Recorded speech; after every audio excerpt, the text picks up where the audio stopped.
मुल्क में चौक, चौराहों, कस्बों और शहरों के नाम बदलने का सिलसिला जारी है। गुजरात हुकूमत अब इन सबसे आगे बढ़कर फलों तक पहुंच गई है। गुजरात हुकूमत ने ड्रैगन फ्रूट का नाम बदलकर कमलम करने का फैसला किया है। गुजरात के वजीर आला विजय रूपानी के मुताबिक ड्रैगन फ्रूट की बनावट कमल के फूल से मिलती जुलती है, जिसको ध्यान में रखकर हुकूमत ने ड्रैगन फ्रूट का नाम कमलम करने का फैसला किया है। गीता मेहता हमारे साथ हमारी नुमाइंदा जुड़ रही है गुजरात से। गीता, अभी तक बीजेपी सरकार शहरों का नाम ही तब्दील करती थी, बदलती थी, अब ये रिवायत बढ़कर आगे अब फलों तक पहुंच गई है। इसे किस तरह से गुजरात में देखा जा रहा है? मैं आपको बताना चाहूंगी कि कमलम जो नाम है वो यहाँ का जो प्रदेश कार्यालय है भाजपा का, उसका नाम भी कमलम है।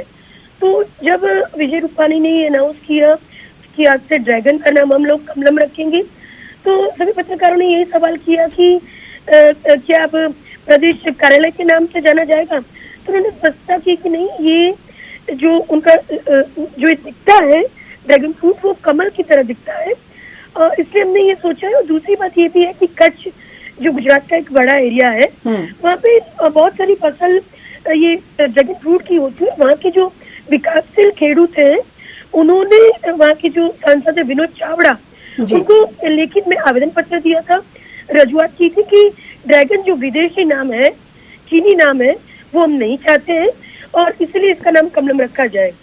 और इसी आवेदन पत्र के चलते, डिमांड के चलते ये नाम बदला है, ऐसा उनका कहना है।